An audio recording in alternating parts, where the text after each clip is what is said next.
మనం కర్ఫ్యూ కూడా ఇంపోజ్ చేసాం. కర్ఫ్యూ అన్నది రెగ్యులర్ పీరియడ్స్లో టైంలో the SPs and the collectors ఇద్దరికీ కూడా requesting, other than 6 AM to 12 PM wherein people are permitted to do their normal activities. Because we need to live with it. COVID is a situation where we can't do away with it, even if we want to, till the entire population of Andhra Pradesh is vaccinated. Till such time we need to live with it. Kabatti 6 AM to 12 PM let people do what their regular business. అక్కడ precautions మాత్రం తీసుకోండి, physical distancing కానీ మాస్కులు కానీ ఇటువంటి ప్రక్రియలు భాగంగా.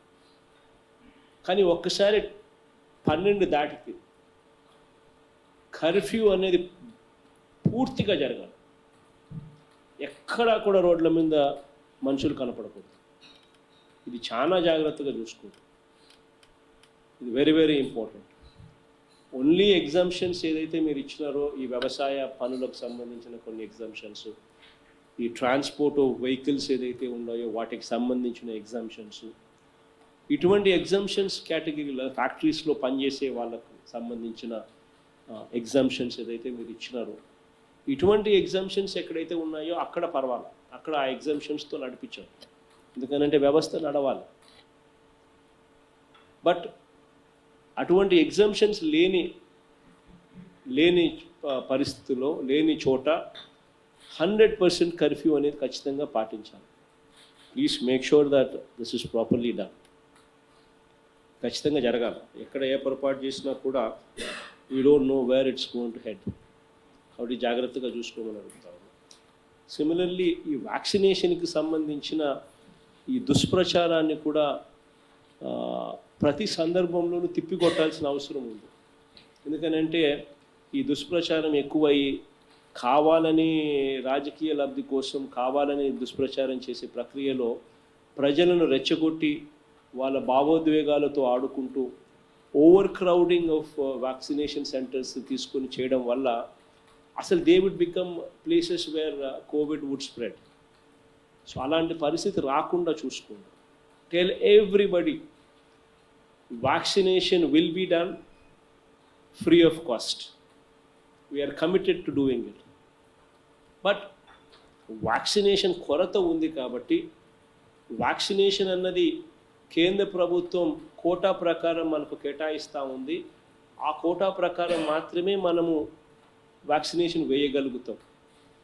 ఇటువంటి రియాలిటీలో మనం ఉన్నాం కాబట్టి మీ టర్న్ వచ్చేదాకా దయచేసి కాస్త ఓపిక పట్టండి అన్న మెసేజింగ్ ఖచ్చితంగా జరగాలి. ఈ మే బహుశా ప్రాబబ్లీ అంటిల్ June 15th అనుకుంటున్నాను నేను.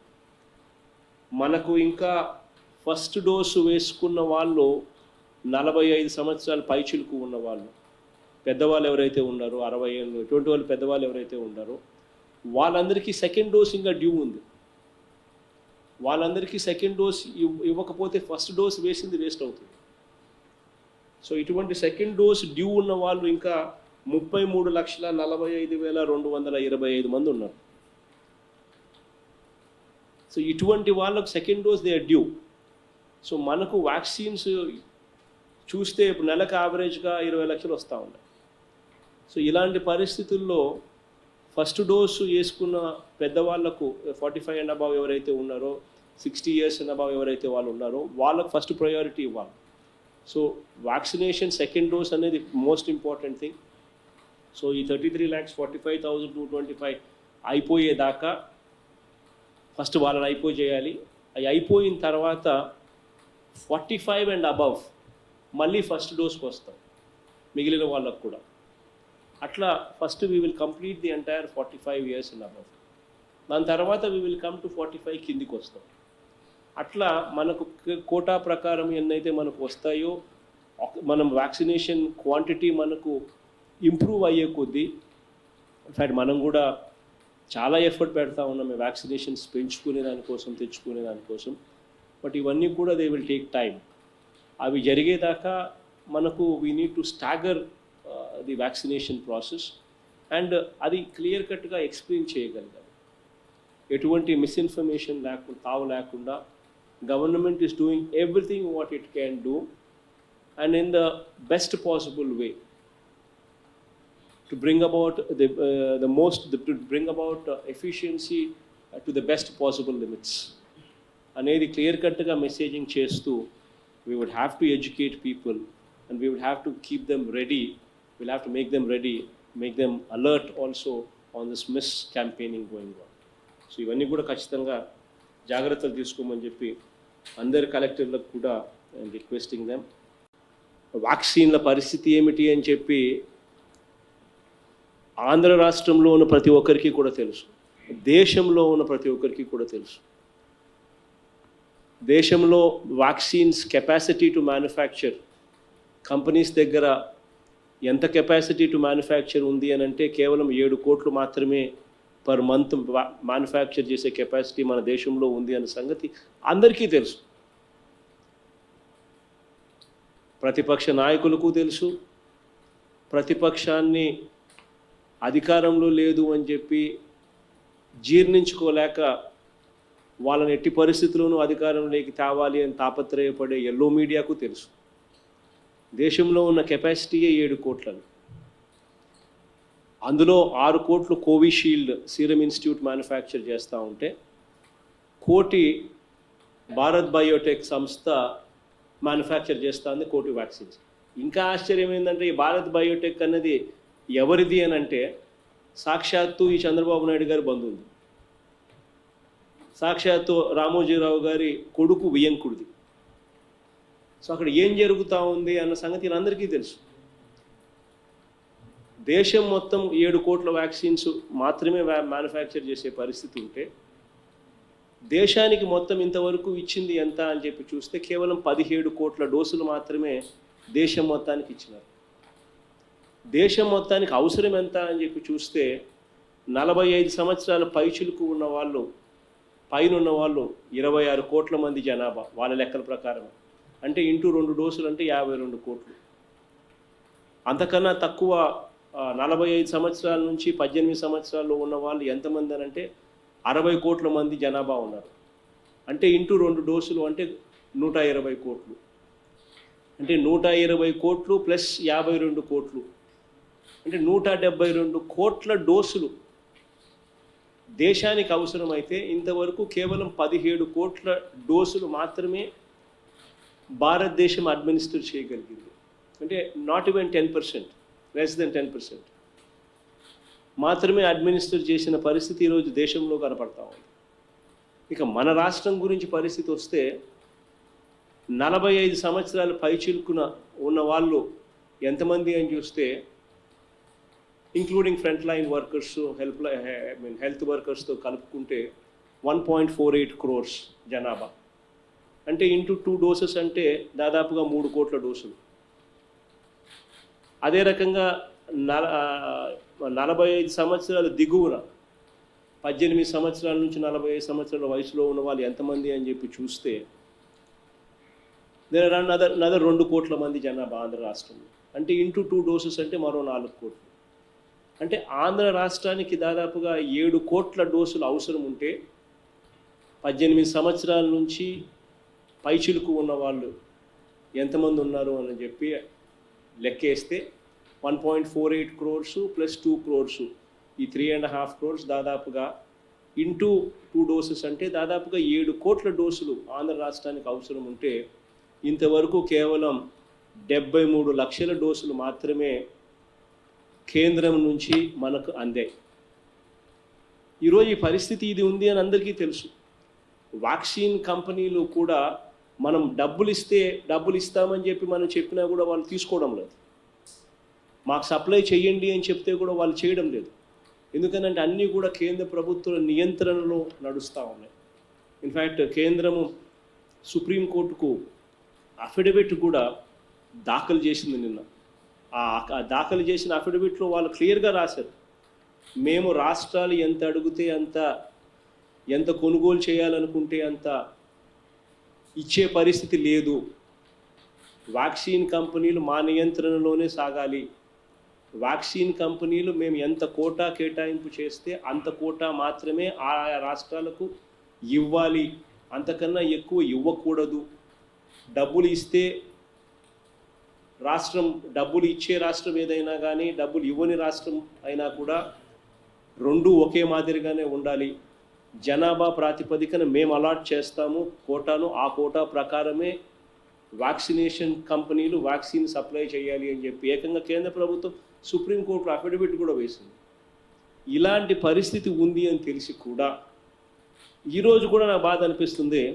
Leader of the opposition and Eenadu, ఈ ఆంధ్రజ్యోతి ఇట్లాంటి పేపర్లు చూస్తూ ఉన్నప్పుడు, TV5 ఇట్లా TV5 లాంటి ఛానళ్ళు చూస్తూ ఉన్నప్పుడు 45 కోట్లు మాత్రమే ఆంధ్ర రాష్ట్రం ఇస్తామని చెప్పింది. వ్యాక్సిన్ 1600 కోట్లు ఖర్చు చేయడానికి వీళ్ళకి మనసు రావడం లేదు. కమిషన్ల కోసం అని చెప్పి, కమిషన్లు రావని చెప్పి ఎంత బాధ్యతారహితంగా మాట్లాడుతున్నారు. ఆ బాధ్యతారహితంగా మాట్లాడే మాటలను మళ్ళీ ఈనాడు దినపత్రికలో పతాక శీర్షికల్లో రాస్తారు. వాళ్ళయే మళ్ళీ వ్యాక్సిన్ కంపెనీలు. ఇదే రామోజీరావు గారి కొడుకు వియంకుడిది కంపెనీ. ఏం జరుగుతుందో తనకు తెలుసు, చంద్రబాబు నాయుడుకి తెలుసు, తన బంధువులదే కంపెనీ. అయినా కూడా వక్రీకరించే దానికోసం, ప్రభుత్వం మీద దుష్ప్రచారం చేసేదానికోసం, కలెక్టర్ల మీద దుష్ప్రచారం చేసేదానికోసం, ప్రజల్లో అలజడి క్రియేట్ చేసేదానికోసం ఇటువంటి తప్పుడు సమాచారాన్ని, ఇటువంటి తప్పుడు మెసేజింగ్ చేస్తూ ఉన్నారు. అందులో భాగంగానే ఒకవైపున వ్యాక్సిన్స్ కానివ్వండి, ఒకవైపున హెల్త్ కేర్ కానివ్వండి, ఒకవైపున ఆక్సిజన్ సప్లై కానివ్వండి, ఎక్కడా కూడా రాష్ట్రంలో జరగని, దేశంలో ఎక్కడ జరగని విధంగా I'm proud of my collectors, I'm proud of my administration.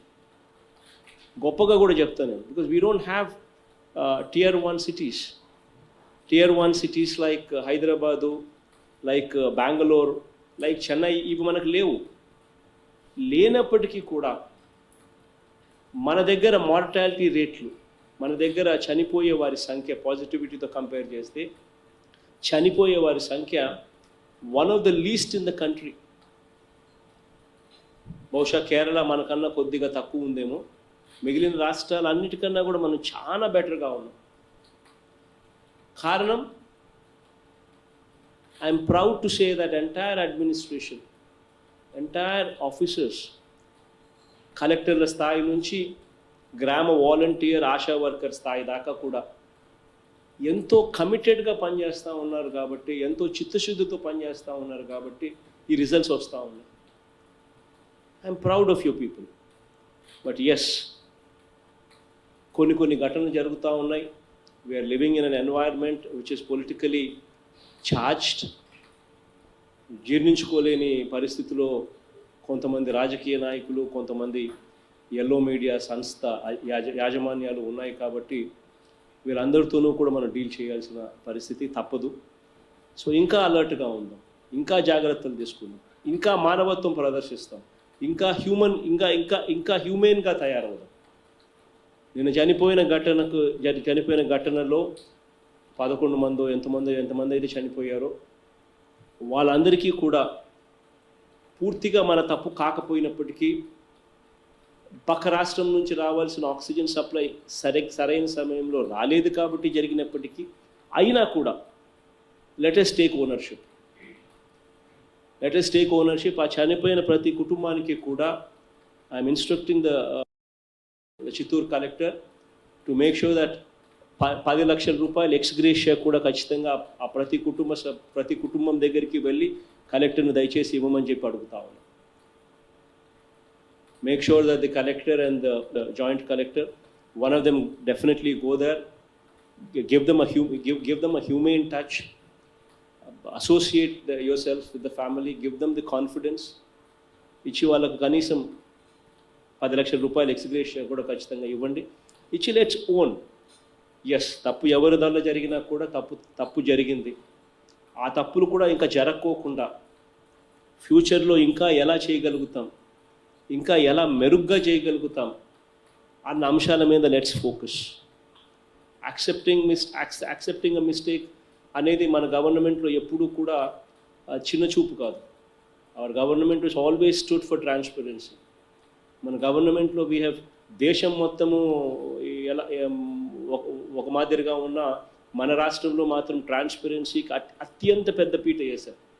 టెస్టుల పరంగా కానీ, ట్రీట్మెంట్ పరంగా కానీ, ప్రతి అడుగులోనూ కూడా we shown to the nation that how transparent we're అని చెప్పి ప్రతి అడుగులోనూ అదే చేస్తూ ఉన్నాం. ఈరోజు బటన్ నొక్కితే ఈ 2 సంవత్సరాల కాలంలోనే, 23 నెలల కాలంలోనే బటన్ నొక్కితే దాదాపుగా 87,000 కోట్ల రూపాయలు డైరెక్ట్ బెనిఫిట్ ట్రాన్స్ఫర్ జరిగింది.